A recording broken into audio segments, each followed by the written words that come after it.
दोस्तों, मैं नमदित है और मैं आप लोगों के सामने वैद्युत चालन का पार्ट 4 लाया हूं। अगर आप हमारे पार्ट 1, पार्ट 2, पार्ट 3 नहीं देखे हैं तो नीचे लिंक दिया, जाके वहां से मेरे वीडियो देख सकते हैं और चैनल को सब्सक्राइब कर लें।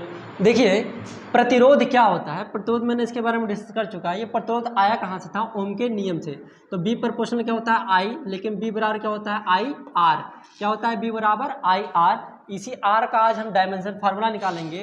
तो आर बराबर क्या होता है? B by Q. B by I हो जाएगा, बी बाई आई हो जाएगा। ये आई नीचे चला जाता है तो आर का फार्मूला निकल गया बी बाई आई।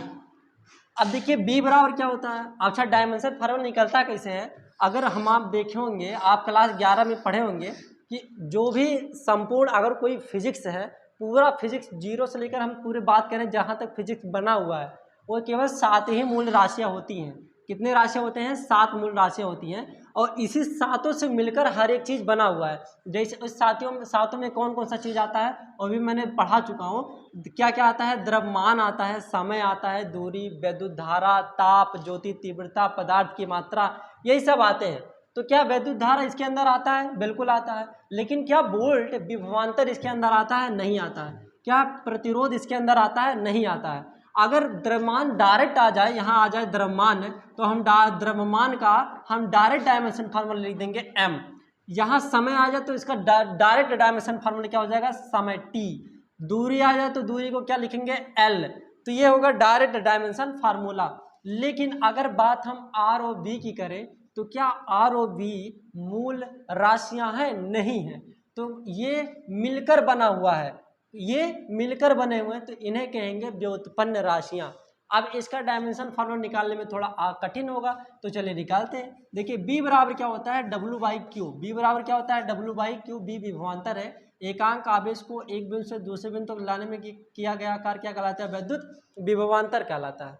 तो क्यू बराबर क्या होता है? क्यू बराबर होता है आई टी। क्यू बराबर क्या होता है? I T.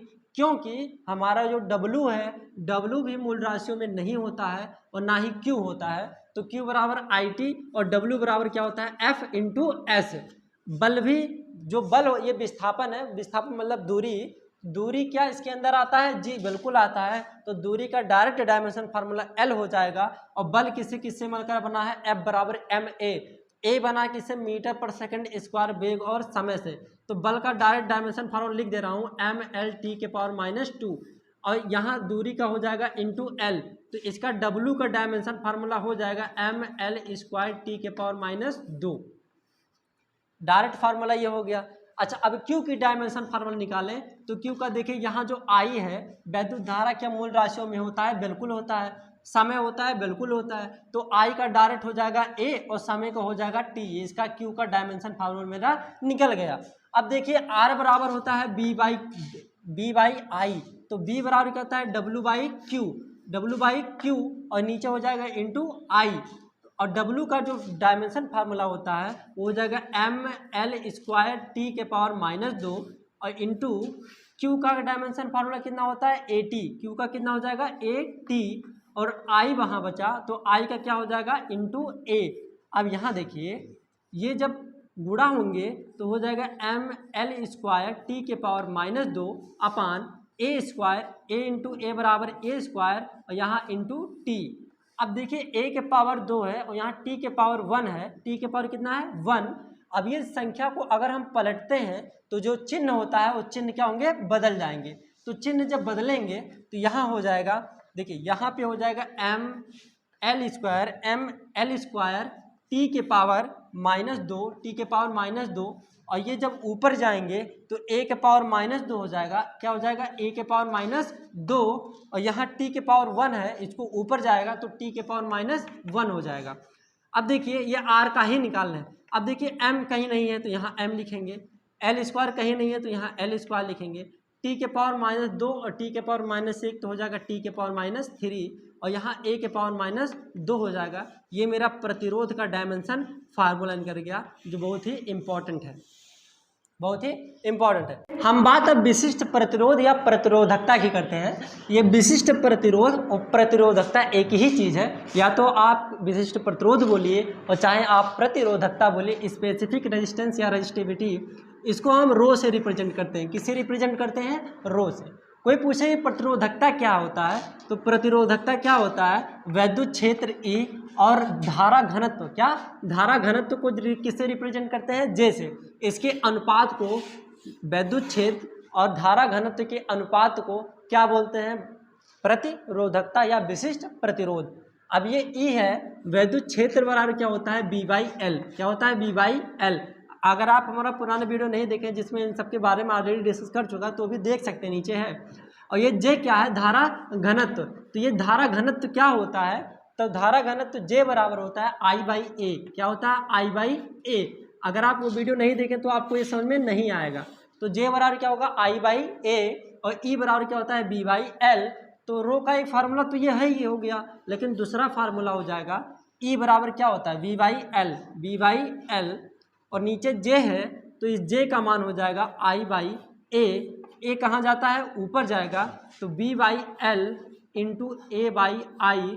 अब I को हम थोड़ा इधर और इसको इधर करते हैं, क्योंकि गुणे में चाहे आप 2×3 लिखें और चाहे 3×2 लिखें तो ये कोई मैटर नहीं करता, कोई फर्क नहीं पड़ेगा।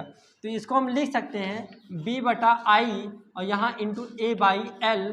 अब बताइए ओम का नियम क्या कहता था, B बराबर IR, B बराबर क्या होता था, IR।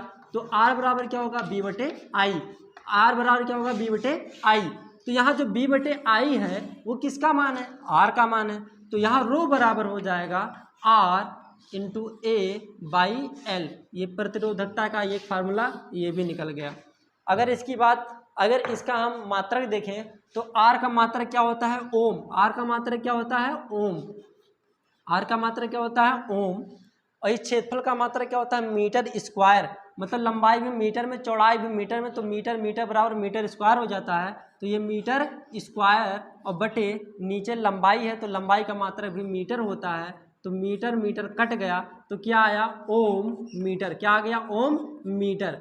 क्या आ गया, ओम मीटर। इसका डायमेंशन फार्मूले की अगर बात करें तो इसका डायमेंशन फार्मूला बहुत ही आसान है, क्योंकि ओम का हमें निकाल चुके हैं। ओम का कितना आया था, ml² T⁻² और A⁻2 आया था, यही आया था। तो यहाँ हम ओम का तो लिख ही देंगे, और मीटर है तो मीटर का कितना होता है, L।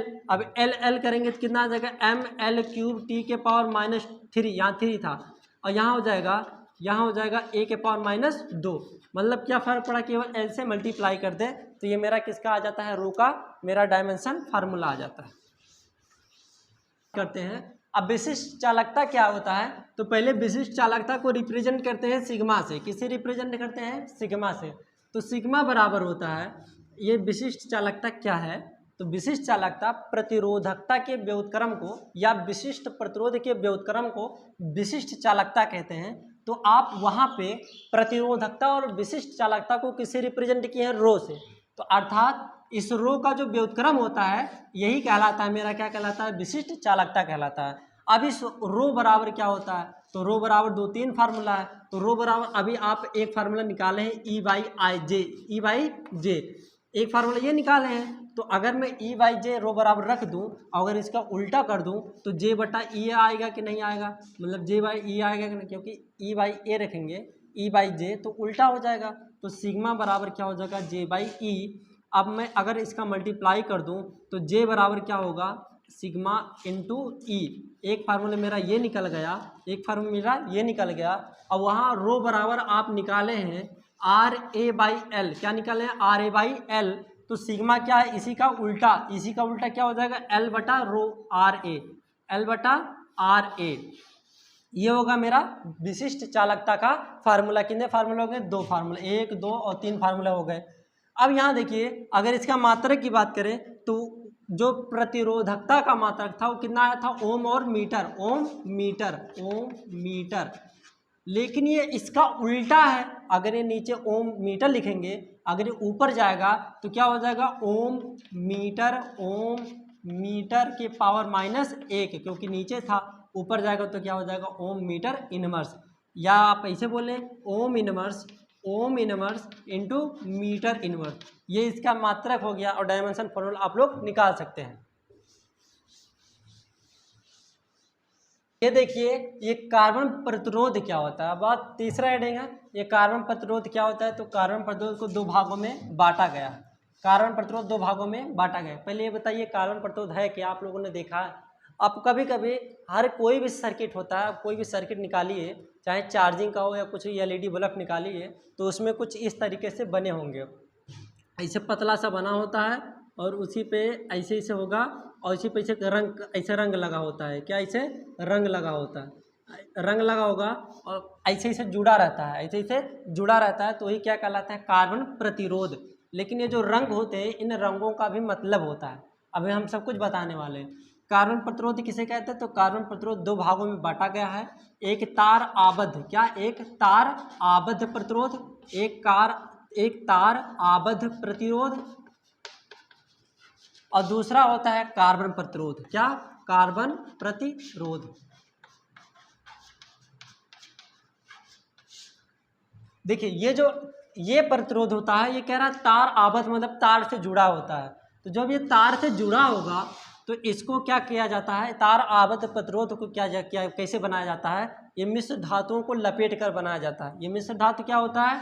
मिश्र धातु जैसे मैग्नीन, क्या होता है? मैग्नीन हो गया, नाइक्रोम हो गया, नाइक्रोम हो गया, ये सब मिश्र धातु हैं जो अलग से मिलकर बनाए जाते हैं। एक या एक से अधिक, दो या दो से अधिक पदार्थों से मिलकर बने होते हैं, तो उन्हें क्या करते हैं? मिश्र धातु। तो जो तार आबद्ध प्रतिरोध होता है, इसे मिश्र धातु से लपेटकर बनाया जाता है। तो उसको क्या, लेकिन इनका जो परिसर होता है, ये परिसर क्या होता है? जैसे हमारी एक सीमा है, हमारा एक सीमा है कि हम 2 घंटा, 3 घंटा, 4 घंटा, 5 घंटा तक पढ़ा सकते हैं। लेकिन अब मैं कह दूं कि आप 2-3 दिन तक लगातार पढ़ाइए, तो क्या पढ़ा पाऊंगा? नहीं। हमारी भी कुछ सीमा है, तो इसकी भी एक सीमा होती है, इसका एक परिसर होता है, वही रेंज कहलाता है।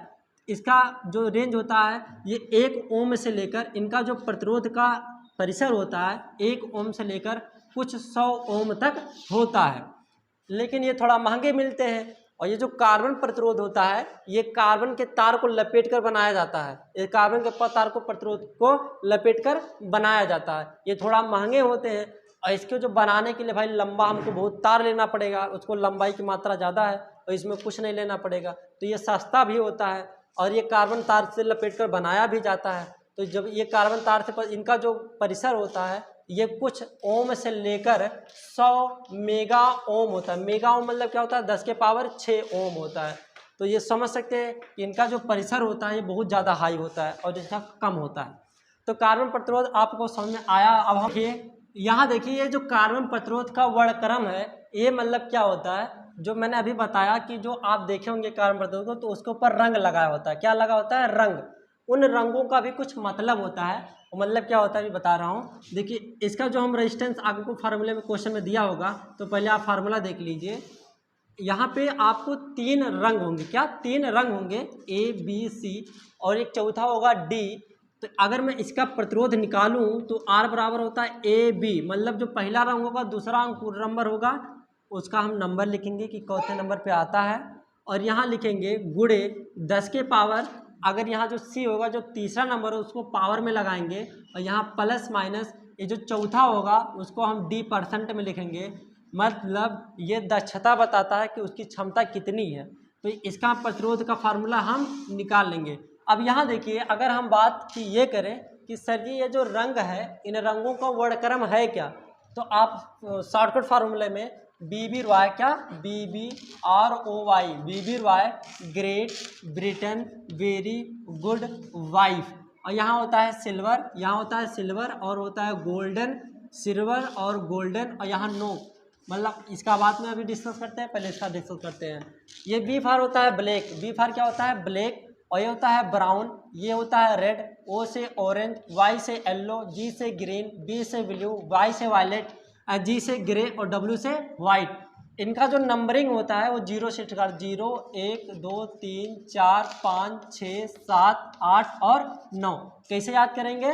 BB Roy great Britain very good wife. और जो सिल्वर और गोल्डन होता है, तो सिल्वर का 5% इसकी क्षमता होती है, और गोल्डन का 10% क्षमता होती है, और 9 कलर का 20% क्षमता होती है। इसको पहले मिटाते हैं।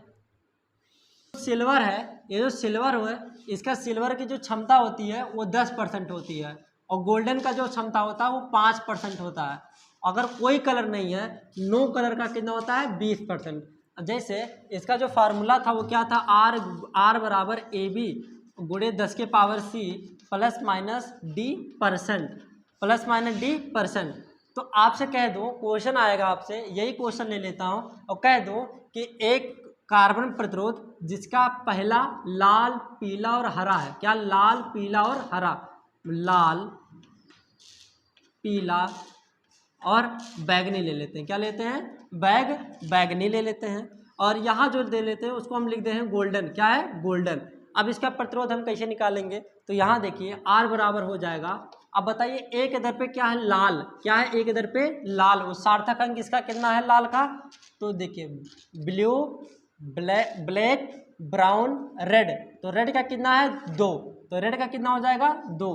बी का मान कितना है, पीला, तो पीला किस कलर पे है, चौथे नंबर येलो, तो यहाँ हो जाएगा 4, यहाँ हो जाएगा गुणे 10 के पावर सी का मान कितना है, बैगनी, तो वायलेट मतलब क्या होता है, बैगनी, तो वायलेट का कितना है 7 प्लस माइनस डी परसेंट, मतलब चौथा वाला डी बताता है, तो ये गोल्डन है, तो गोल्डन का कितना होता है 5%, तो ये हो जाएगा कितना 5%। आई होप कि आपको ये समझ में आया होगा।